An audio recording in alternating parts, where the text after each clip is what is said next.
Go See Talk Show. Today, there's just two of us, and we are talking about how your habits create your success.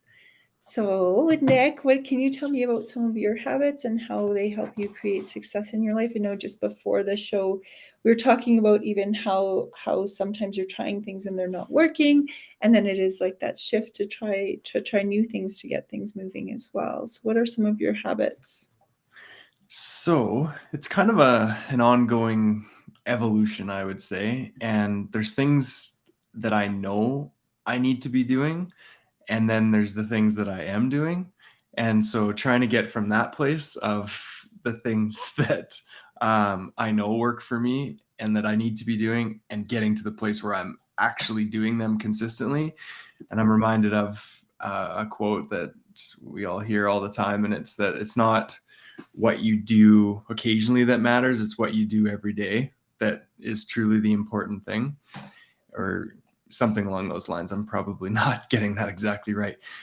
So for me right now, I am getting up early, so before my kids get up. So that's huge for me. If I'm woken up by a demanding little being, that is never a good start to my day.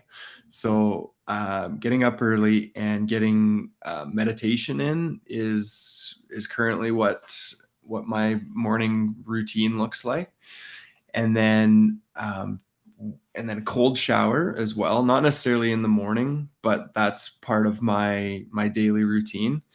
And then I have, well, I watch definitely what I eat and what I'm consuming, in terms of not just food either, but music and television and all of the inputs into my life. I really do watch that as well, and be mindful of what is coming into my energy and what's in my scope of influence. And so those are kind of some of the basic ones. And then I do have a workout routine as well that I do follow. And the biggest thing that I've found as a motivating factor to keep me on track is writing down every workout, and then physically writing it out on a piece of paper or in a notebook.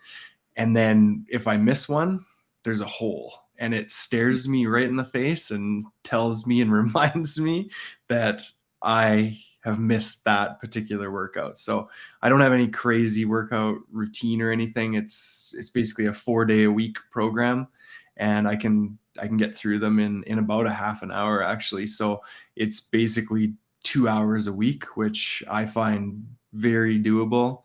And so that keeps me motivated too, is having it not be something that's so overwhelming where it's hours a week and I'm time away from family and other tasks. So those are kind of the main sort of habits and routines that I have going on right now. How about yourself?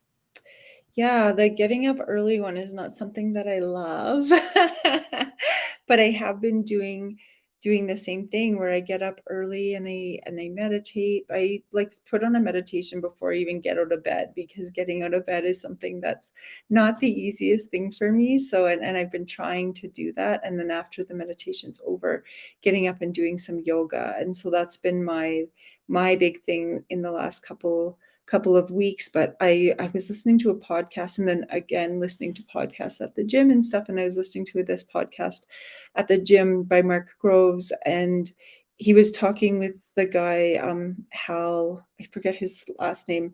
Anyways, he wrote the book called The Miracle Morning, and in it he talks about these 6 saviors that he does every day. And he was at like his lowest point, and then he learned about he like looked up, he went to actually one of his like mentor friends, and he's like, oh, I'm like in this rough place, and like I'm a motivational speaker, like, and I'm depressed, like what do I do?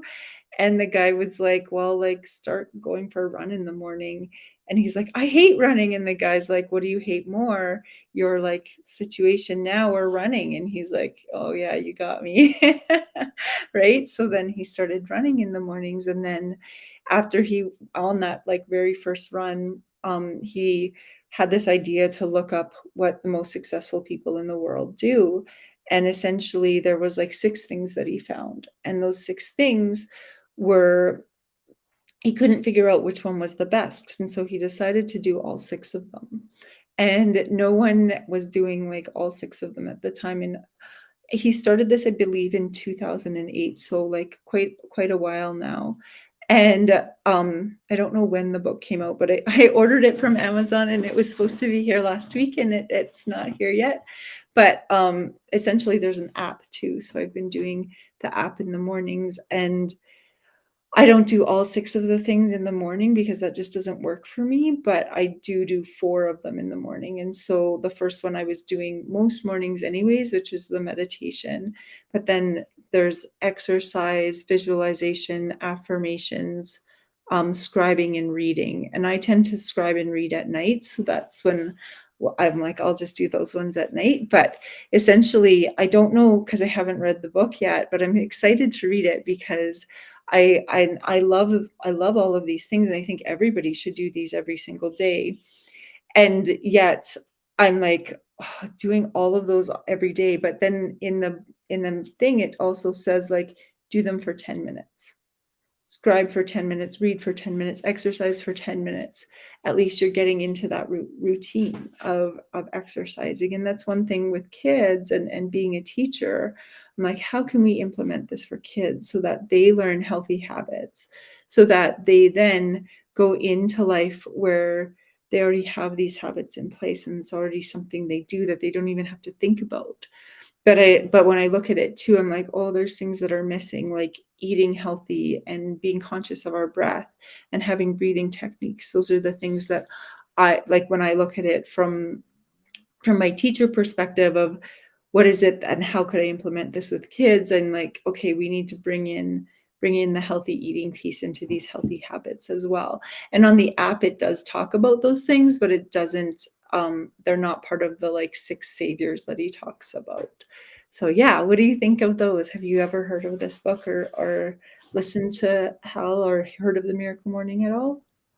I haven't, no, but it sounds like great advice for sure, and there's certainly no harm that can come from doing or trying any of those things and seeing what works for you. And I love how you found that, you know, you're writing or scribing and reading, was it, that you do at a different time during the day, and so you can modify that, right? It's not something you have to do all of those things at the exact time that someone else that works for someone else. You got to find what works for you. And so, yeah, I think it's great just to try some different stuff and in different orders and different times during the day and see what works for you. And I even kind of combine a couple of those too. And so I'm doing a 20-minute meditation challenge, a 2-week thing right now.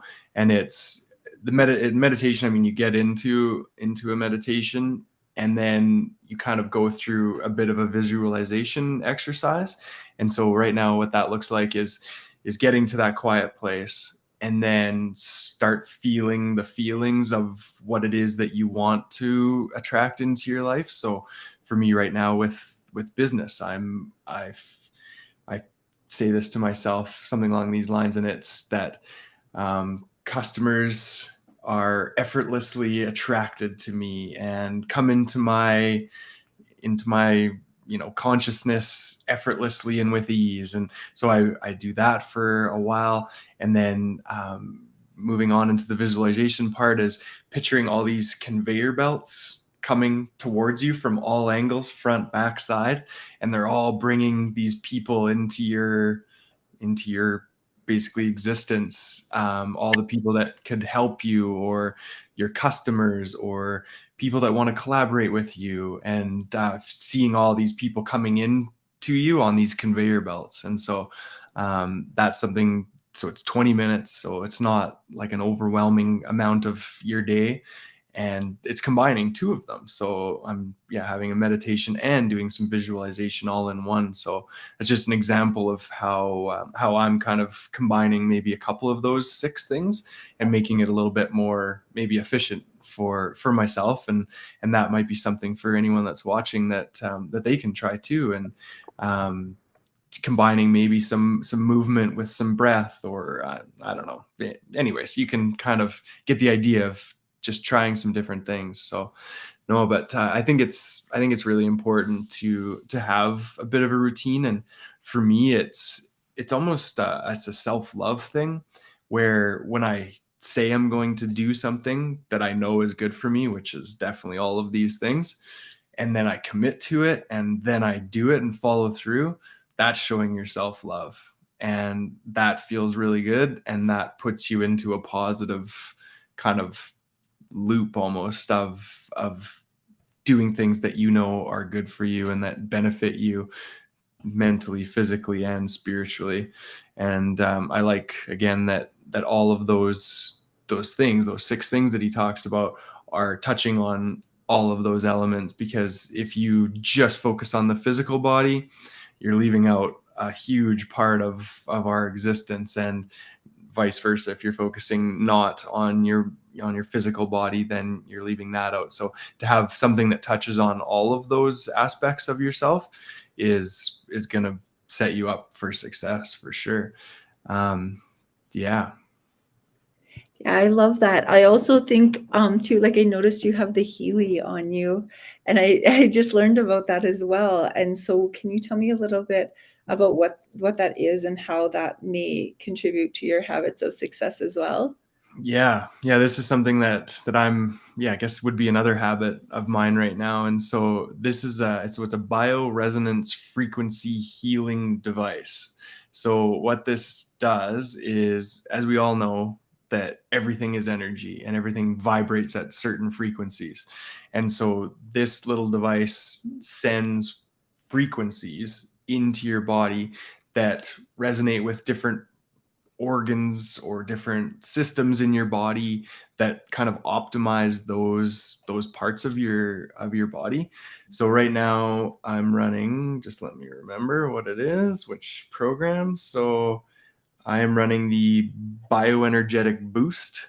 So there's literally hundreds of different programs that you can run, and it's an app on your phone that then it syncs to this device, and you get to adjust the intensity of it. And it does, there's programs for physical things, and I actually have used it for different injuries that I've had, and it works for physical stuff, it works for mental things, it works for, well, like I said, like a bioenergetic boost. There's programs for sleep. It's basically everything you can think of. There's some sort of a program for it. And yeah, it's really interesting. So I'll just tell you a quick story about the when I was able to basically heal myself with it. So it was about a year, a little over a year ago. I was doing a workout and was deadlifting and not doing it right, and was, yeah, poor form, and ended up pulling something in my lower back. And I was, it was a bad one. Like I knew it was going to be like it was going to affect me for several days. And so you can actually, so this, the way I'm wearing it right now is like, it's called the coil on the back. So you can just wear it on your, basically clipped onto your clothing. So there's also like little wires that can attach to it and then go to your wrists, and they have little contact pads that then attach to your body that way for Mhm. more like direct, I guess the frequencies go in more direct. Or it also has little like stick-on pads that can really target a specific area. So I use those stick-on pads on my lower back and ran the different pain and inflammation and different programs. And it helped immensely. It got me from where I was like unable to move and just completely locked up and walking around like a 95-year-old man, to back to myself within a short time. And so it's something that I combine with intention too. Is that's a huge part of it. Is as I start the program, I take a moment and kind of just set an intention for it, and just allow whatever benefits that are going to come from it to come in. And I think that's a huge piece that kind of makes it actually, is that having that willingness and openness to allow something external to come in, and having that mindset of allowing, if that makes any sense. Mhm. Yeah, it's almost like I've been going to physio for a car accident that I've been in was in, so they like, it's like those same things that they put on. Because my one friend has one of the Heelys as well, and she's been raving about it, and I know Mhm. it's like a it becomes your habit, right? Is your habit is to use this, biofrequency to then in turn heal, and there's a lot of science behind what they're doing with it, but it also ties into a lot of like spirituality and things that people have known for centuries, and science is starting to be able to prove it, that these frequencies affect our bodies and affect our spirit and our mind and our mindfulness, and so everything is a frequency, right? And we're all vibrating at a different frequency, and so when we can change our frequency, that allows us to rise up and achieve success in different areas as well.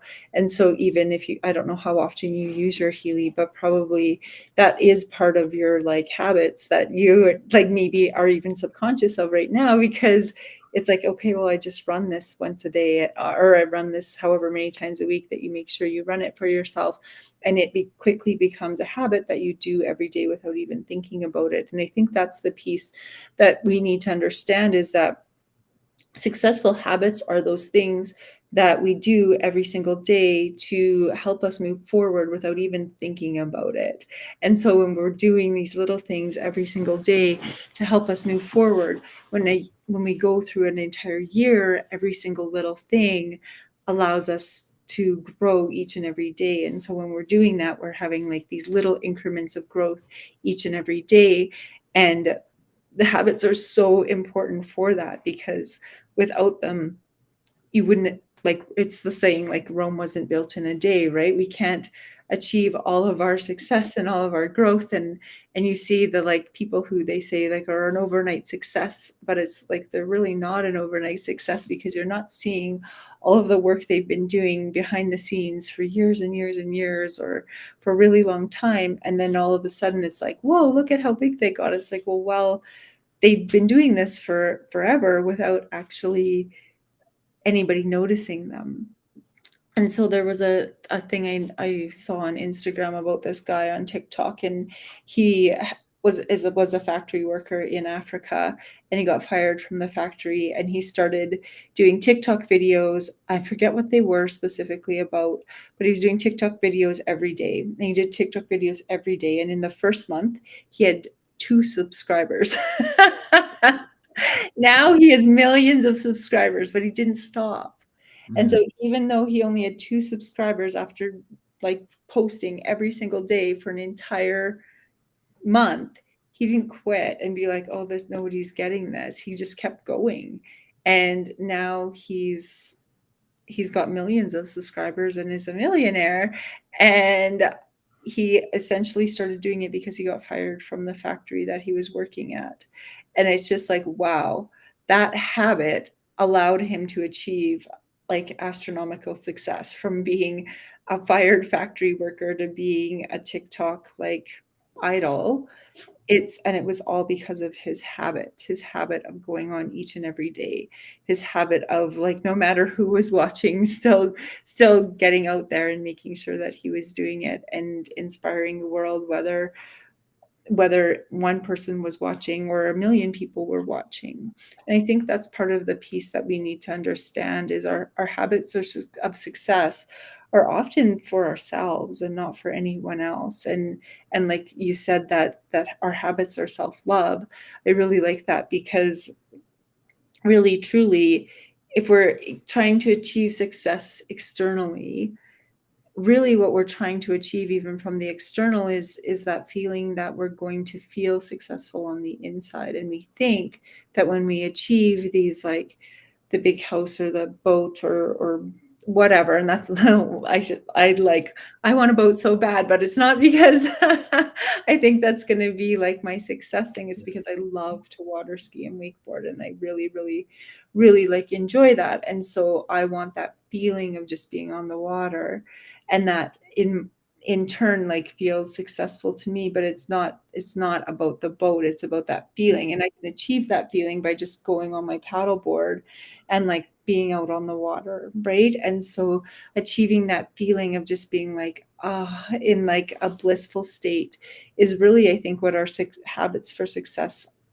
are for, is so that we can achieve that feeling of just being happy and content and being like, yes, these moments are what's important in life. And so often I think we're like striving and striving and striving, and we forget to just be like happy in the moment. And sometimes our habits can allow us to be conscious of those things, which is like the consciousness when you're meditating, or the consciousness of like doing affirmations, or the consciousness of being like, whoa, I'm reacting right now. How can I take a step back and respond rather than react? Yeah, yeah, I love all of that for sure. And yeah, you touched on a lot of things that really resonate with me, and that's those external things, like the boats and the cars and all those things. Is yeah, if you're looking externally for those things to make you happy, you're setting yourself up for severe disappointment. And you're going to get, when you buy the new thing, you're going to get that immediate little hit, but that's going to go away quickly, and you're going to come back to where you were at, and maybe even feel a little bit worse because you thought that this external thing was going to be the answer for you. And then you found, oh no, it's just like everything else I've bought and that I thought was going to be the thing. And then you just move on to the next thing, and it's just a never ending hamster wheel. And so yeah, those external fancy nice things, don't get me wrong, I really like nice things and I desire to have all of them. But I know that they're not going to make me happy by themselves. They're going to supplement they're going to give me joy and whatnot for sure, but I'm not offloading my happiness to something external to myself. I know that happiness is an inside job. And so that's a really important lesson to have learned. And that was something that I only learned, geez, not that long ago. It was yeah, just over 2 years ago, actually. I was on that hamster wheel hard, just buying the next whatever it was, thinking that was going to be the answer, and it never was. And then finally, I'll just tell the quick story of what it was. So we had sold our house and we moved into this what we thought was our dream house. So it was on a historic street in the town we were living in, beautiful, like renovated, modern, like it was unreal. It had a carriage home in the back above the garage, like the whole thing. It was spectacular. And I felt, when we were living in there, I felt the worst I had ever felt in my entire life, just stress and just awful. And then the deal fell through, and we ended up basically being homeless, or thinking we were going to be homeless for a moment. And then the door opened, and we were able to find where we were actually supposed to be. And then now to look at where we're at and where we're living. So we're living in a townhouse that's just over 1,300 square feet. I have 3 little boys. 2 of them are sharing a room. We have a very small mortgage, very small bills. And I can honestly say that I've never been happier than I am right now. And it's like, okay, I got it. I finally got it. It took me a lot of time and a lot of angst and a lot of money to finally actually heed that lesson. And so that was a big one for me. So I'm glad you touched on that. And then, oh, you touched on so many other good things, and now I'm trying to remember what they were.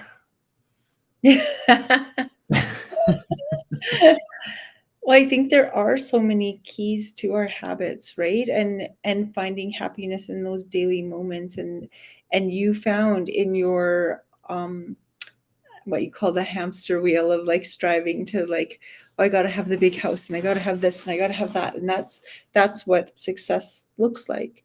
And I really think sometimes we need to rethink what success means, because there's like a parable or something where this this businessman goes to this guy in Mexico, and he tells him like, oh, like, you could do this, you should start this business and grow this business, and you can do this and this and this, and then you can start exporting to here, and then you can start, and then once you've done all that around 50 or 60, you can like take your time and enjoy your time on the beach. And the Mexican's like, I already enjoy my time on the beach. Right. Like, why would I spend my whole life working my butt off to then spend my last 15 years enjoying the beach when I could make a decent living and enjoy the beach right now in the present moment? And I think that's such a powerful parable, right? And I think part of it is that you really need to love what it is that you're doing. And I think that that is really the key. So your habit for success is do you love what you're getting up and doing every morning? Do you feel good about going into work during the day? Do you feel happy? Do you feel like you're fulfilling your purpose? And I think so often we mistake the external versions of success for trying to find what our purpose is. And when we truly find what our purpose is, that's, I think, when we feel the most content and the most at peace with ourselves.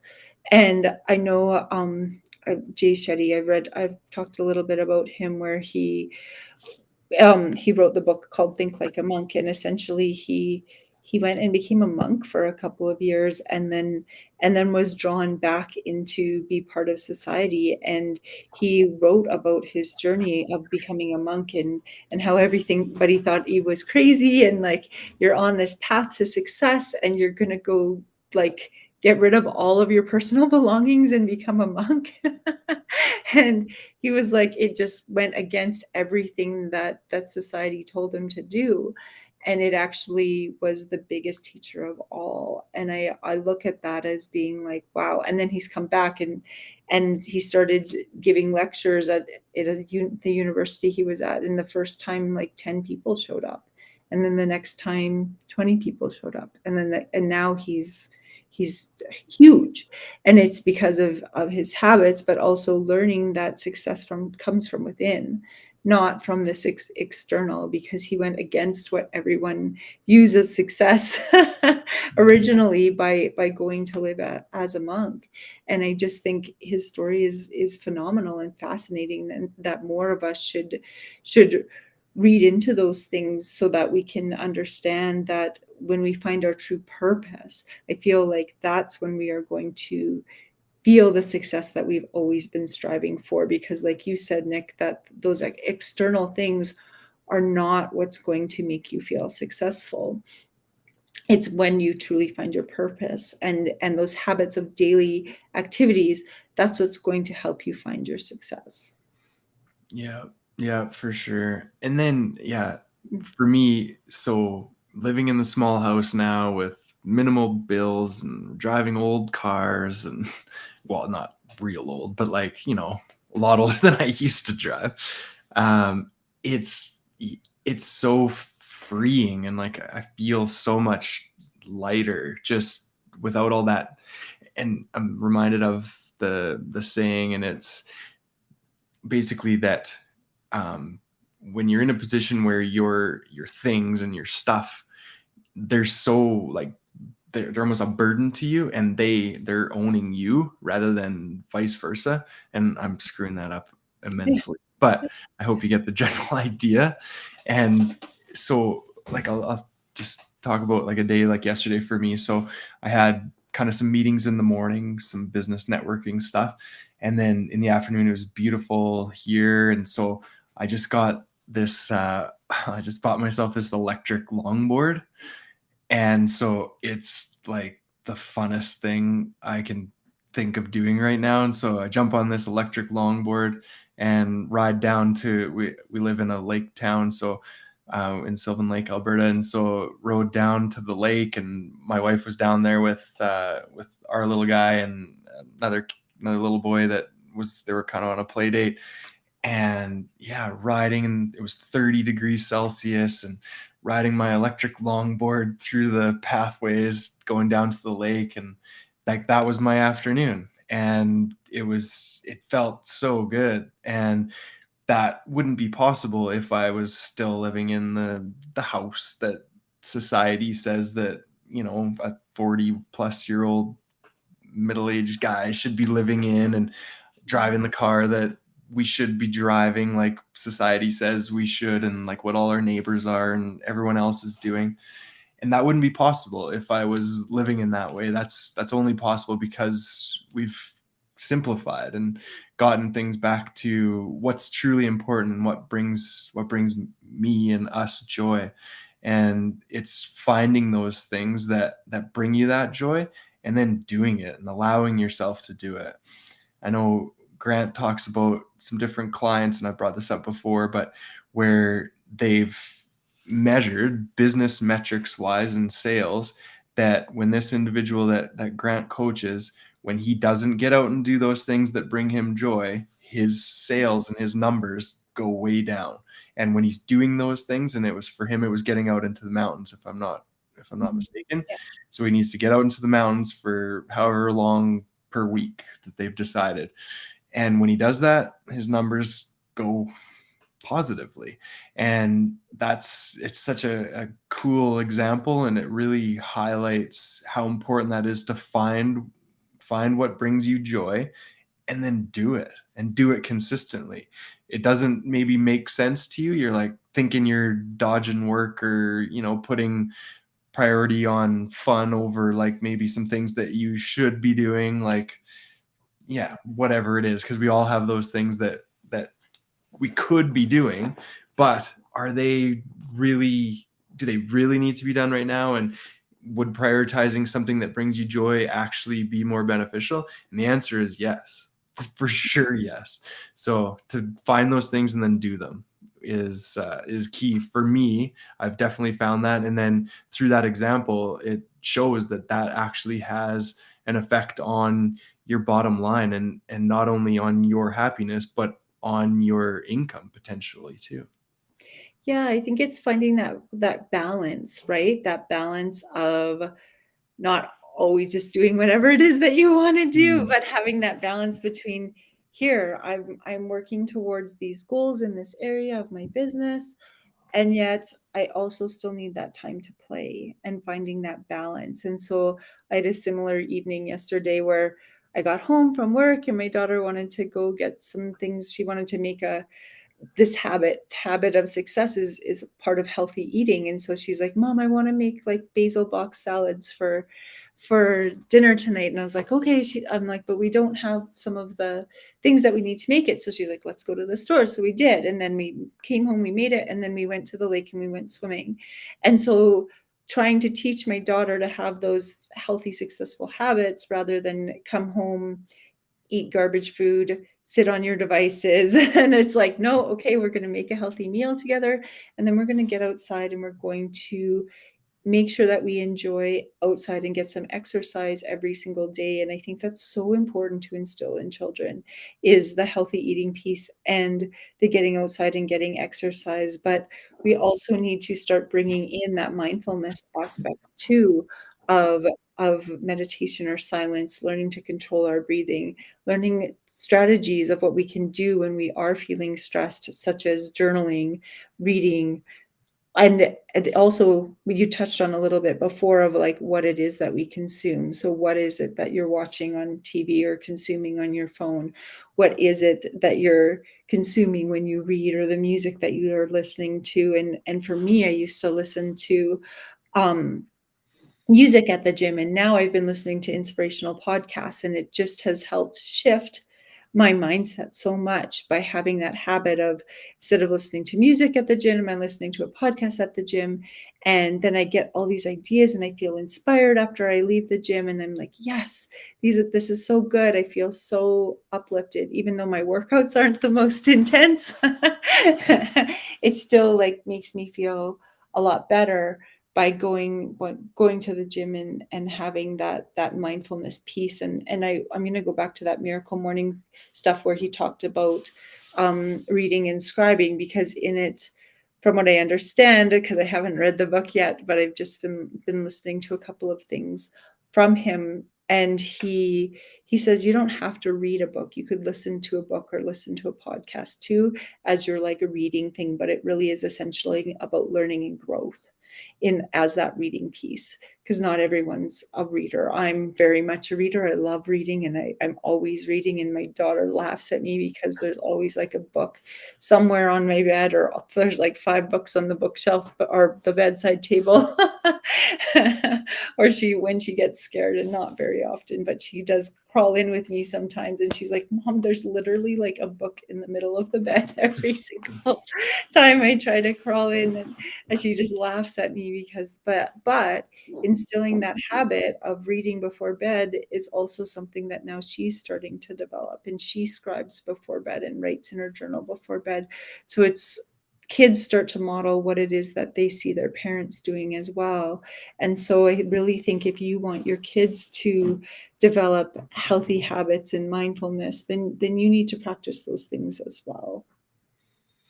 Yeah, yeah, that's really important is to and find those ways to I guess motivate the your children to do those things. And a lot of times it's hard as a parent to like explain that to your child. And I know you talked about that the app Yucca, or however you pronounce it, Mm, but yeah. so we downloaded that after our podcast last week, and that's been great for us to actually show the kids. And so I'll describe it for people that didn't listen to that podcast last week. So it's an app where you can scan. It's got a use your camera on your phone to scan barcodes on different food items, and then it gives it a 0 out of 100 rating, basically 0 being bad and 100 being good. And then it breaks down what ingredients are in there that might be bad for you, and it gives them like a red, yellow, or green kind of label. So red being bad and or hazardous or toxic. And so I've been running around the house scanning everything and then showing the boys, and it's been awesome because it's not coming from me, right? It's coming from this third party external source, so they're a lot more likely to listen to that than they are their dad, who's always talking about something that they probably just tune out immediately, right? So yeah, finding those ways. And but again, they're watching, right? They're seeing what habits you have, whether they're good or bad, and subconsciously they're picking up on that. So yeah, all you can do is just take care of yourself in that sense, and do things that you know are positive. And in so doing, you're also modeling that for anyone that's around you, whether that's your kids or your spouse or anyone else. Yeah, kind of leading by example, I guess. Yeah, leading by example is so important for children, especially now, right? And I've seen this one meme a couple of times where it's like children are like little mirrors of you essentially. So if you're reading a book, then they'll be reading a book. If you're sitting attached to your phone, they're going to be sitting attached to their phone, because they become models of what it is that you are doing.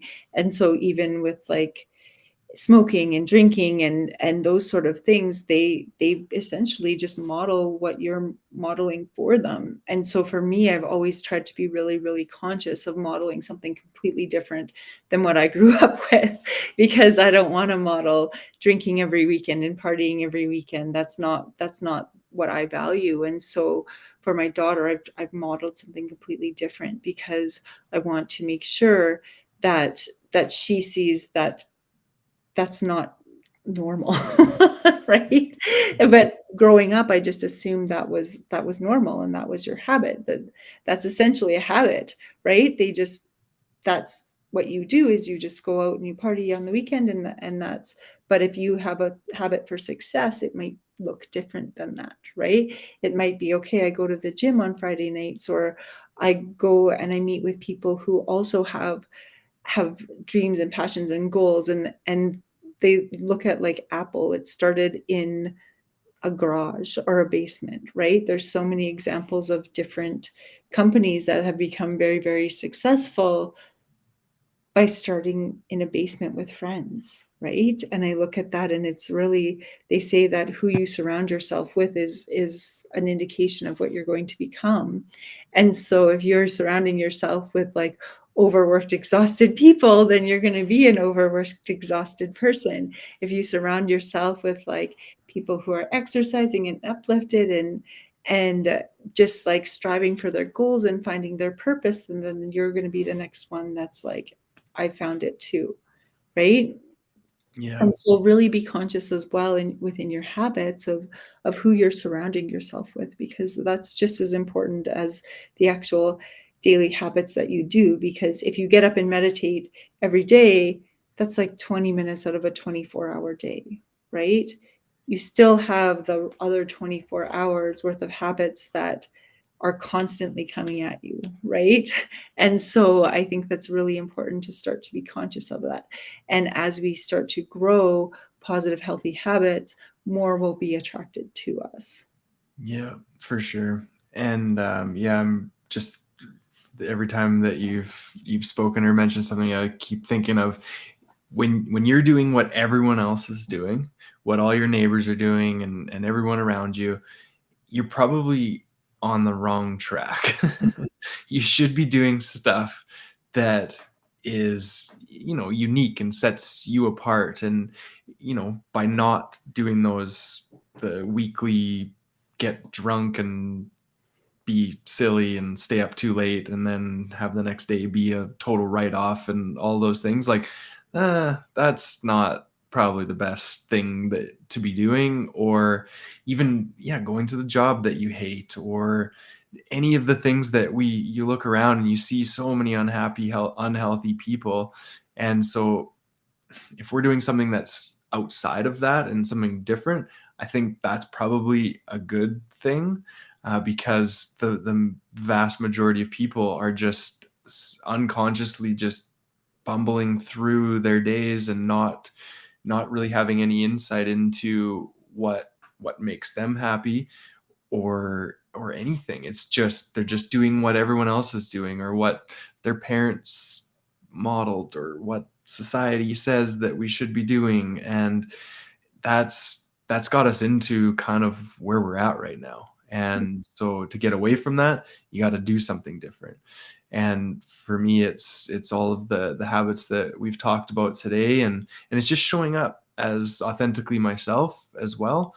And not, holding back when I'm around different people or whatever. It's just like, this is me, take it or leave it. And it's actually quite comical to me at this point to watch people's reaction to me when I like I'll be at a lacrosse game for our middle guy and just be chatting with another parent, and I'll be wearing my Healy and they'll ask about it, and I'm like, oh, it's a bioresonance energy frequency healing device, and you can just see their face like, this guy is fucking nuts. And I almost get a kick out of it at this point, because you can just see it and feel it so immediately that it's like, okay, this is gonna be a short conversation. This person is not into anything that I'm talking about, which I'm totally fine with, and I have zero judgment, because if I look back in the very recent past, I would have been that guy looking at this guy being like, who the hell does this guy think he is? So I have zero judgment. Everyone is at their own place in their journey, and yeah, it's just where I'm at, and just, I don't know, staying true to how I feel and how I feel like showing up, and what I feel like is helping me, and doing those things that that are going to lead to success. Because there's no doubt that once you've started on this path and started those healthy habits, it's going to lead to positive things in your life. It's just a matter of time. And I like how you described that, it's a slow process, right? It's not like you're going to start doing this routine and then, 2 days later everything's going to be perfect in your life. It's just unfortunately not that quick. But over, let's say, even the course of a year, it's amazing, those little things, that 20-minute meditation, that half an hour workout, that, all those things just culminate and compound on each other. And at the end of a year, you can look back and be like, holy smokes, yeah, I am not the same as I was 12 months ago. So just remembering that it's not a one and done kind of situation at all. It's something that takes constant work, and it needs to become a habit at the end of the day, right? And we're talking about habits for success, and that's exactly what it is. You need to do it consistently so it becomes a habit, and so you eventually feel and see the results in your life. Yeah, I really like that, and it made me think of before when I was thinking of this topic, how do we show up as the best version of ourselves? And our habits allow us to show up as the best version of ourselves each and every day. And we have the choice to show up as the best version of ourselves in each situation when we are conscious of it. And so making that conscious choice to show up as the best version of ourselves, and even to be able to reflect back on being like, ugh, was not the best version of myself in that situation, is showing growth, right? And showing mindfulness and showing empathy for yourself and showing compassion. And so I think that's something that we truly need to have the habit of doing, is even asking ourselves, am I showing up as the best version of myself in this moment? And if I'm not, what is it that I can shift or change or even just reflect on, so that next time I'm placed in a situation similar to this, I can show up as the best version of myself. And I know at the end of the school year, like it is right now for me, I'm not necessarily showing up as the best teacher version of myself, because the kids are crazy. They're so hyper and they're so like bouncing off the walls, because they're knowing that a change is going to come, right?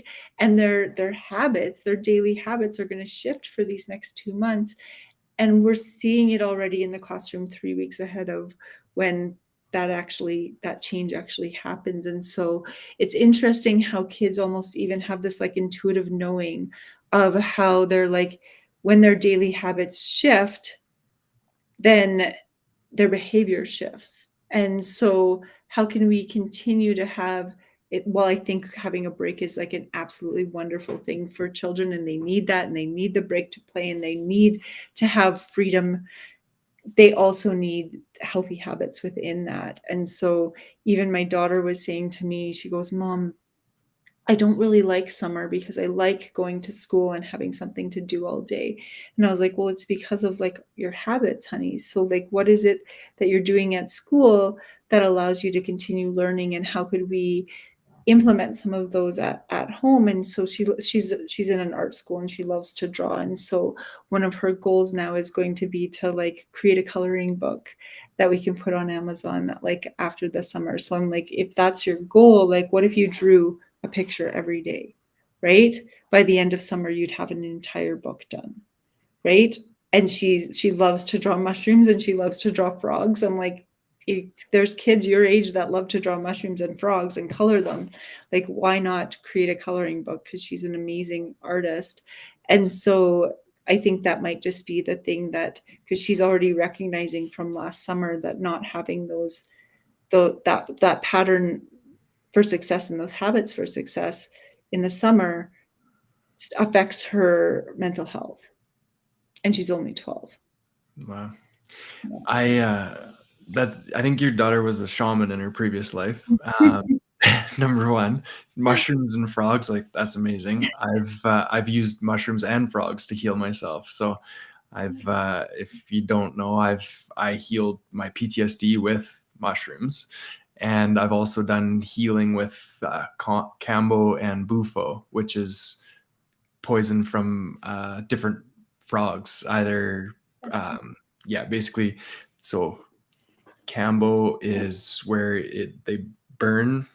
So I have burns on my arm with a stick, and then the mixture of frog poison with saliva was put on the burns, and it's like a real purging thing. And then Bufo is where you actually smoke the dried secretion from a different frog. So, anyways, your daughter was a powerful healer in a past life for sure. So that's super cool. And I'd love to actually get some of those drawings. I was just thinking, I need to make that into a sticker with my company, name on it, and have them as stickers. So we'll talk about that later. But anyways, Right? Habits, right? I'll send you a picture of what she just drew at a friend's birthday, and this was essentially when on the weekend, and I was like, "Honey, you should turn this into a coloring page," because she didn't want to take it home from the birthday party. And like, I'm going to keep it. I'm going to retrace this on the iPad and make it into a coloring page. Like, this is amazing. cool. And then now a couple days later, she's like, "Oh, maybe I maybe I do want to create coloring pages." So yeah, I'll send you even just a quick snapshot of what she did the other day quickly at a birthday party. And that was my like initiation into like giving her that little drop of like, maybe you should do this over the summer. And I really hope she does, because I've been trying to motivate her to either write a book or illustrate a book or something, as young as 12. And I know of children even younger than 12 who have had parents that have supported them in writing and publishing books. And so I really hope that this is the little spark that gets her started with that. Cool. Yeah, that's amazing. Yeah, she's lucky to have, well, you as the example, and all the things that you've described, that yeah, she's doing, like the eating and the drawing and the publishing and all of the things. That's super cool. So good job, mom. Not always. Sometimes I go to the store and buy a whole bunch of candy. Oh, for sure. Yeah. It's all balance, right? It's and then having grace for yourself too, right? When you do have the treat, is to not judge yourself for it, is to allow that thing, whatever it is, just let yourself enjoy it. And again, as long as it doesn't become a habit, right? As long as it's a once in a while thing and not a all the time thing, Yeah. that's life, right? You need to enjoy those sweeter and finer things, for sure. Well, I want to be conscious of the time, so we better get going. But I've loved our conversation today, and I'd love to learn more about like your healing journey. Maybe that should be a topic one day of like the journey to healing. Could be a topic we could discuss one day, because I think everyone has like this healing journey that they're really on, and when they really become conscious of it, that's when we see the most growth in that. And I know through our habits of success conversation today, that seems to be kind of what's been popping up as we've gone through. For sure. Yeah, it's almost habits of healing, that I'm on this journey of discovering and cementing those habits to heal myself. And when I do that, I heal 7 generations behind and 7 generations forward, and influence all sorts of people that come into my existence. So it's yeah, something that I would love to talk about. Yeah, awesome. All right, well, have a wonderful day, everyone, and we'll see you next time. Thank you.